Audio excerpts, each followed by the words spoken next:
Hello বন্ধুরা, অনু village cooking চ্যানেলে আপনাদের অনেক স্বাগত জানাই। আজকে একটি রেসিপি নিয়ে চলে এসেছি, চুনা মাছের কারি।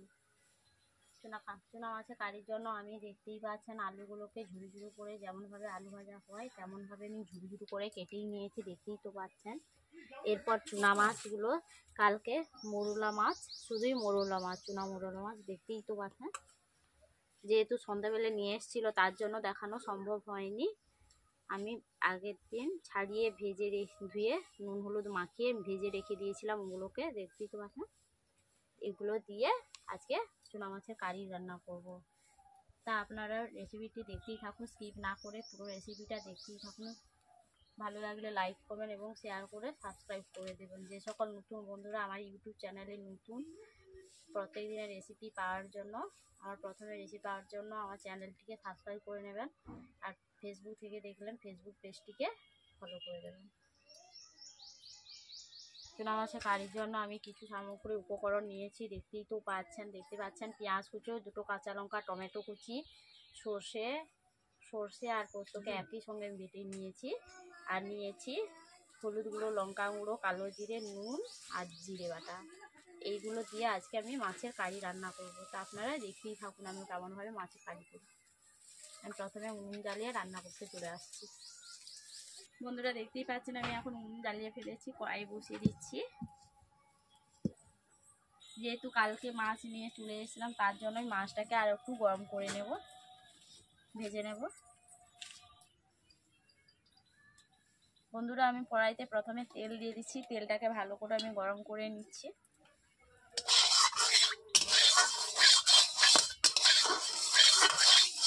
তেল দেওয়ার পর কড়াই চারিদিকে আমি এইভাবে ফ্রাই করে দিচ্ছি।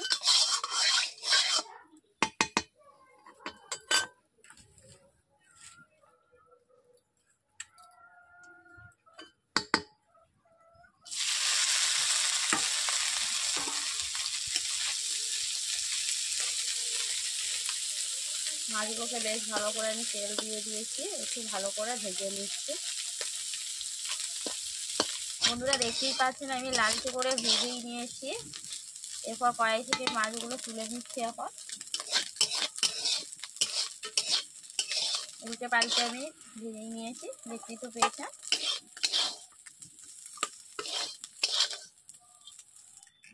বন্ধুরা এরপর আমি আলুগুলোকে ভেজে দিচ্ছি।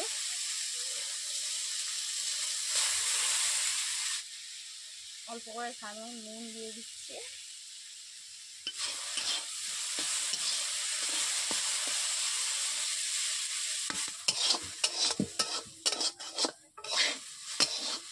বন্ধুরা আলুগুলো লালচে করে ভেজেই নিয়েছি, দেখতেই তো পাচ্ছি।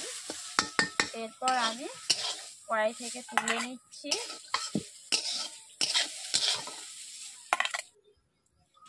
বন্ধুরা একটু কথা বলে কড়াইতে তেল দিয়ে দিচ্ছি। তেলটা গরম হয়েছে, প্রথমে কালো জিরে দিয়ে দিচ্ছি।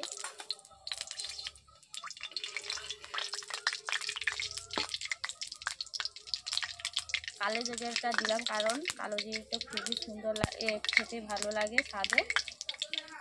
এরপর দিয়েছি দুটো কাঁচা লঙ্কা চিড়ে।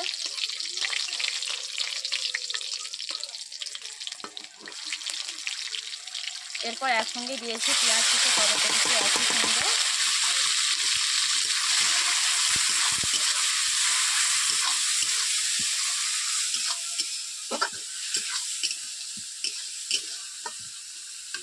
পেঁয়াজ টমেটো গলে যাওয়ার জন্য অল্প করে আমি নুন দিয়ে দিচ্ছি।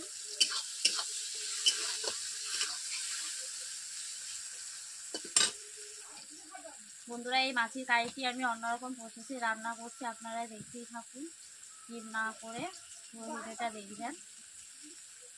আমি যেমনভাবে রান্না করছি আপনারাও এইভাবে রান্না করবেন বাড়িতে।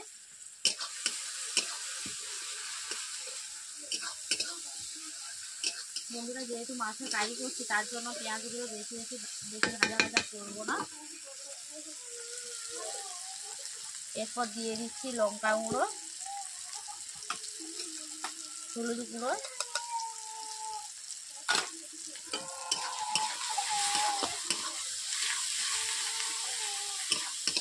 যেহেতু কড়াইতে বসে আছে তার জন্য আমি একটু অল্প করে জল দিয়ে দিচ্ছি।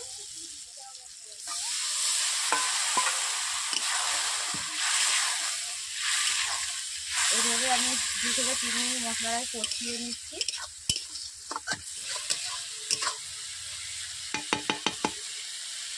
বন্ধুরা দেখতেই পাচ্ছেন মশলাটা আমার কষিয়ে নেওয়া হয়ে গেছে, মশলা থেকে তেল শুকিয়ে আছে। এরপর দিয়ে দিচ্ছি আলুগুলো, ভেজে রাখা আলু।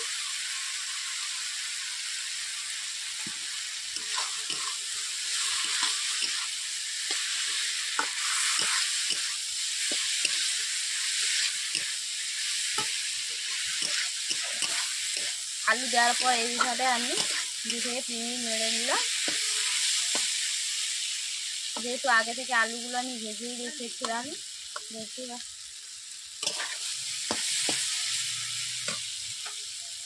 বন্ধুরা দেখতে পাচ্ছেন সর্ষে পোস্ত একই সঙ্গে আমি বেটে রেখেছি, ওগুলোকে আমি জলে গুলিয়ে দিয়ে দিচ্ছি।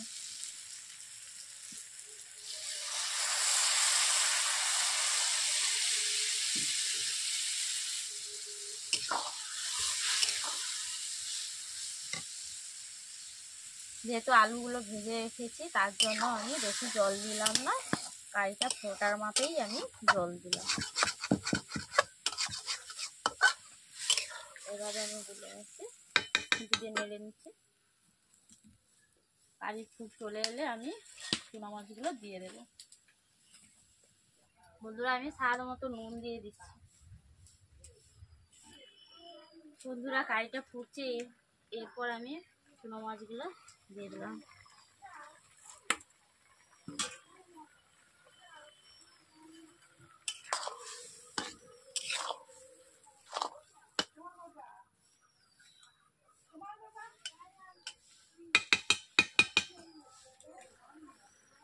বন্ধুরা দেখতেই পাচ্ছেন আমি জিরে বাটা দিয়ে দিচ্ছি। এখন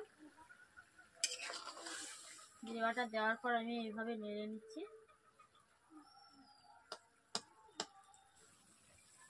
বন্ধুরা দেখতেই পাচ্ছেন মাছের কারিটা কেমনভাবে হয়েছে। এইভাবে আমি মাছের কারি, চুনা মাছের কারি রান্না করলাম। আপনারাও এইভাবে বাড়িতে ট্রাই করবেন। কেমন হয়েছে তা অবশ্যই কমেন্ট করতে ভুলবেন না। আমি যেমনভাবে রান্না করলাম আপনারাও এইভাবে রান্না করবেন, অবশ্যই ভালো লাগবে। এক তরকারি দিয়ে ভাত খাওয়া হয়ে যাবে। আজকে রান্না করা কমপ্লিট, এখানে আবার পরের দিন একই রেসিপি নিয়ে চলে আসছি।